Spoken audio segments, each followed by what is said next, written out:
Class 8 স্টুডেন্টদের আমরা আজকে রায় মার্টিনের ভূগোলের দ্বিতীয় পর্যায়ক্রমিক মূল্যায়নের 4টি পেজ করব। তোমাদের ডিমান্ড ছিল, তো 4টি পেজের শেষের পেজটিতে একটি প্রশ্নের অ্যান্সার তোমাদের দিতে বলেছি বা দেবে আর কি।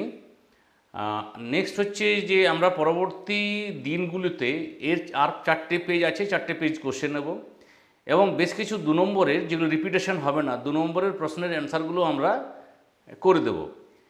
তোমাদের 2 নম্বরের অ্যান্সার কার কার প্রয়োজন অবশ্যই কমেন্ট করে জানাবে। যদি দেখা যায় অধিক সংখ্যক স্টুডেন্ট 2 নম্বরের প্রশ্নের অ্যান্সারগুলো চাইছো, তাহলে আমরা 2 নম্বরগুলো অ্যান্সারগুলো করে দেবো। তাহলে আজকে রায় মার্টিনের দ্বিতীয় পর্যায়ক্রমিক মূল্যায়ন ভূগোলের অ্যান্সারগুলো এমসিকিউ এসএকিউ যে প্রশ্নগুলো আছে 1 নম্বর মানের সেই প্রশ্নের অ্যান্সারগুলো করব। ভিডিও যদি ভালো লাগে অবশ্যই লাইক করো, প্রশ্নের অ্যান্সার দিও এবং বন্ধুদেরকে শেয়ার করতে ভুলো না। তাহলে দেখো যে ক্লাস 8-এর রায় মার্টিনের প্রশ্নবিচিত্রা 2025 সাল এই বইটাতে সমস্তগুলো দেওয়া আছে।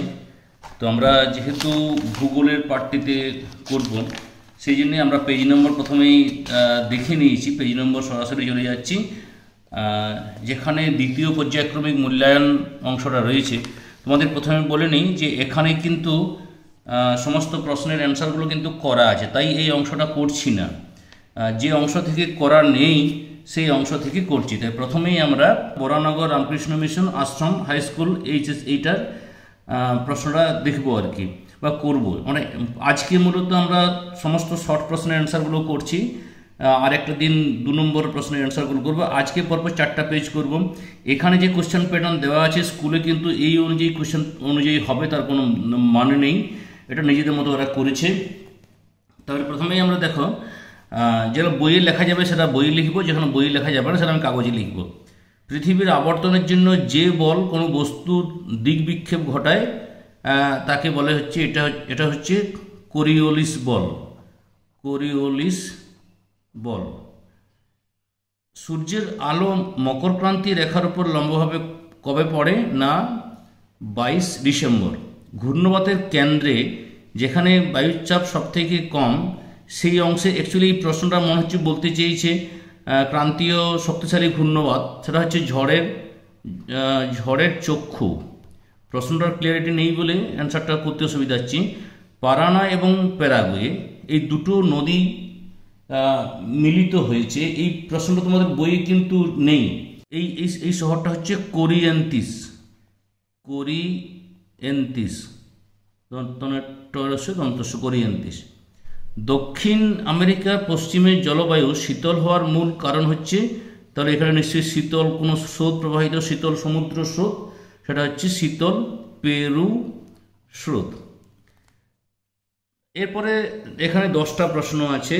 দ্বিতীয় উচ্চতম সক্রিয় আগ্নেয়গিরি, এটা কিন্তু বিভিন্ন রকম অ্যান্সার আসছে, তোমাদের বই অ্যান্সারটা নেই। একটা অ্যান্সার যেটা আসছে সেটা হচ্ছে লুল্লাই লাকো, ললয়াকার কয়োকার, অথবা অ্যান্সার ইন্টারনেট সার্চ করলে পেয়ে যাবে মন্টে পিসিস। ঠিক আছে, মন্টে পিসিসের হাইট আসছে 6793 মিটার, আর লুল্লাই লোকের 6739 মিটার। এটা আর্জেন্টিনা এবং চিলির সীমান্তে, এটা আর্জেন্টিনাতে।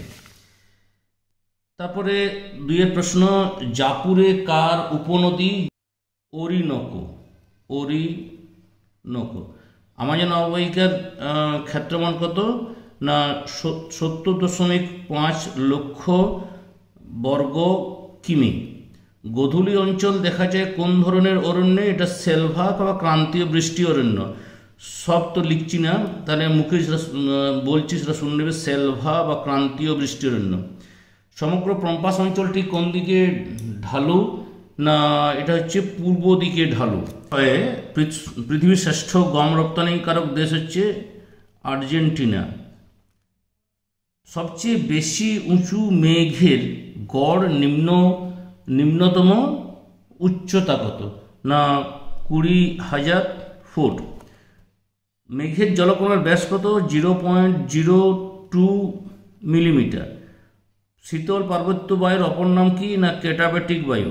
ক্যাটাবেটিক বায়ু। পারানা প্যারাগুয়ে নদীর অববাহিকা সমভূমিটির নাম কি? না গ্রান চাকো। গ্রান চাকো সমভূমি, গ্রান চাকো সমভূমি। এরপর তোমাদের 2 নম্বর মানের প্রশ্নগুলো আছে, এগুলো পরের দিন করে দিচ্ছি। এখন আমরা 2 নম্বরে যাই। Boral high school HS. উষ্ণতা বাড়লে বায়ুচাপ কমে। জলীয় বাষ্পে জলকণায় পরিণত হওয়ার প্রক্রিয়াকে ঘনীভবন বলে।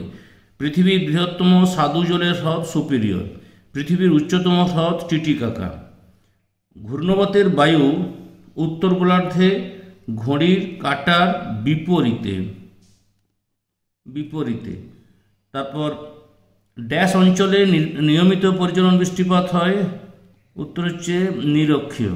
উত্তর আমেরিকার সর্বোচ্চ শৃঙ্গ ম্যাককিনলে। পম্পাস অঞ্চলের পশুচারণ ভূমিগুলিকে কি বলে? অ্যাস্টেনসিয়া। এরপর এখানে 2 নম্বর মানের প্রশ্ন আছে, এগুলো পর আগামী 2-1 দিনের মধ্যে সমস্ত প্রশ্নের অ্যান্সারগুলো লিখে তোমাদের উত্তর দেবো আর কি। এরপর 3 নম্বরের গোর্খারা বিদ্যামন্দির হাই স্কুল এইচএস। পৃথিবীতে সবচেয়ে বেশি সংখ্যক স্থানীয় বায়ুর প্রভাব দেখা যায় ভূমধ্যসাগরীয় অঞ্চলে। নাতিশীতোষ্ণ মণ্ডলে গরমকালের শুরুতে ঘূর্ণবাত। ক্রান্তীয় ঘূর্ণবাত বঙ্গোপসাগরের সাইক্লোন নামে পরিচিত। মার্কিন যুক্তরাষ্ট্রের বৃহত্তম লৌহ ইস্পাত শিল্পকেন্দ্র হচ্ছে শিকাগো গেরি। এরপর পৃথিবীর উচ্চতম জলপ্রপাত অ্যাঞ্জেল। শীতকালীন প্রবল তুষারপাত ড্যাশ উচ্চতম হ্রদ, এটা হচ্ছে টিটিকাকা। 2009 সালের ক্রান্তীয় ঘূর্ণবাত হতো এবং সেটা ভারতে। পুরো প্রশ্নটা ঠিক হয়নি, তাহলে এটার ভারতে হলে এটার নাম হচ্ছে আয়লা। শিল্ড কথাটার অর্থ হচ্ছে বর্মভূমি। ড্যাশ পৃথিবীর দীর্ঘতম পর্বতমালা, যেটা হচ্ছে আন্দিজ। প্রথম উচ্চতম সক্রিয় আগ্নেয়গিরি ওজোস ডেল সালাডো। সর্বাধিক গম উৎপাদনকারী রাজ্য আমেরিকার হচ্ছে উত্তর ডাকোটা। 2 কথায় উত্তর দাও। কোন মেঘে বজ্রবিদ্যুৎ সহ বৃষ্টিপাত হয়? না কিউমুলোনিম্বাস। অধক্ষেপণ কি? আমি তোমাকে লিখে দেখাচ্ছি, তার আগে এই অ্যান্সারটা বলে দিই। উত্তর আমেরিকার দীর্ঘতম নদীর নাম কি? না মিসিসিপি, মিসৌরি। মেঘের জলকণাগুলির ব্যাস কত? 0.02 মিলিমিটার। কোন জলবায়ু অঞ্চলে কোন ঋতু পরিবর্তন হয় না? নিরক্ষীয়। তারপরে অ্যাস্টেনসিয়া কি? না দেখবে বইয়ে আছে পম্পাস অঞ্চলের পশুচারণ ক্ষেত্র।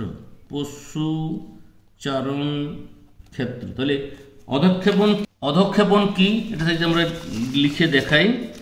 না মেঘে সৃষ্ট জলকণা বা তুষারকণা মাধ্যাকর্ষণের টানে ভূপৃষ্ঠে পতিত হওয়া বা ভূপৃষ্ঠে অধক্ষিপ্ত হওয়াকে নাম হচ্ছে অধক্ষেপণ।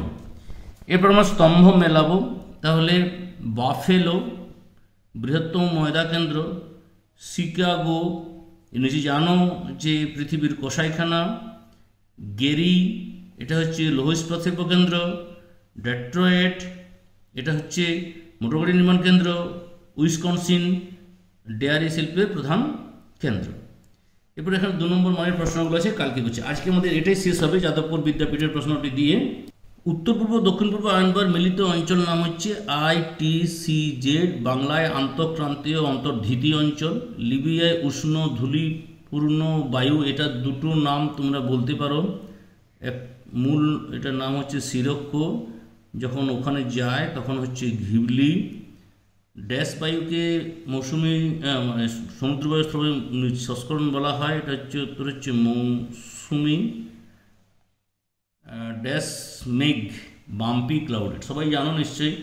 স্ট্রাটোকিউমুলাস এখানে লিখছি স্ট্রাটোকিউমুলাস। পারানা প্যারাগুয়ে উরুগুয়ে নদীর মিলিত প্রবাহের নাম লা প্লাটা। ড্যাশ হলো বৃহত্তম স্বাদু জলের হ্রদ, এটা হচ্ছে সুপিরিয়র। সুপিরিয়র। ড্যাশ পৃথিবীর রাজধানী, রবার রাজধানী অ্যাক্রন। উত্তর আমেরিকার নবীন ভঙ্গিল পর্বত, উত্তর আমেরিকা যেহেতু বলতে আমরা রকি। পৃথিবীর কসাইখানা শিকাগো। অ্যাঞ্জেল জলপ্রপাত অরিনোকো। দক্ষিণ আমেরিকা নাতিশীতোষ্ণ, দক্ষিণ আমেরিকা বলেছে তার মানে পম্পাস। আয়ন বায়ুর অপর নাম হচ্ছে পূবালি বায়ু। উষ্ণ স্থানীয় বায়ু চিনুক। পূর্ব চীন সাগরে টাইফুন। বজ্রমেঘ, এটা হচ্ছে আরবার লিখেছি কিউমুলো নিম্বাস। বৃষ্টিমাপক যন্ত্রের নাম রেনগজ। গর্জনশীল 40 আঁকি না প্রবল পশ্চিমা বায়ু যখন 40-এর অক্ষরেখায় প্রবাহিত হয়, প্রবল পশ্চিমা বায়ু যখন 40 ডিগ্রি অক্ষরেখায় প্রবাহিত হয়। উত্তর আমেরিকার দীর্ঘতম নদী, এটা হচ্ছে মিসিসিপি, মিসৌরি। সিল্ট কথাটির অর্থ কী, এটা আবার লিখেছি বর্মভূমি। এস্টেন্সিয়া কি আগে লিখেছি না পম্পাস অঞ্চলের পশুচারণ ক্ষেত্র। এই প্রশ্নগুলো শুদ্ধ শুদ্ধ। দক্ষিণ আমেরিকার ক্রান্তীয় বৃষ্টিরণ্য সেলভা, শুদ্ধ। কানাডিয়ান সিল্ড অঞ্চলের হ্রদগুলি বায়ুর ক্ষয়কার্য, মানে এটা হিমবাহ, তার মানে ভুল। পশ্চিমবঙ্গের অপর নাম বাণিজ্য বায়ু, এটা ভুল। শীতকালীন মৌসুমি বৃষ্টিতে বৃষ্টিপাত অনেক বেশি হয়, ভুল। নাতিশীতোষ্ণ অঞ্চলে ঘূর্ণবৃষ্টি সীমান্ত বৃষ্টি নামে পরিচিত, ঠিক। পার্বত্য উপত্যকায় দিনের বেলায় শীতল ক্যাটাবেটিক বায়ু নিচের দিকে নামতে থাকে, দিনের বেলায় হয় না, রাত্রিবেলায় হয়, তার ভুল। শিশির এবং কুয়াশা অধঃক্ষেপণ নয়, ঠিক। 2013 সালে ঘূর্ণবাত হলো ফাইলিন। এই প্রশ্নের অ্যান্সারটি কমেন্ট সেকশনে দেবে। কোথায় দেবে না কমেন্টে জানাবে ইয়েস অর নো, ঠিক আছে। বাকি প্রশ্নের অ্যান্সারগুলো আমরা পরে আলোচনা করব। সকলকে তখন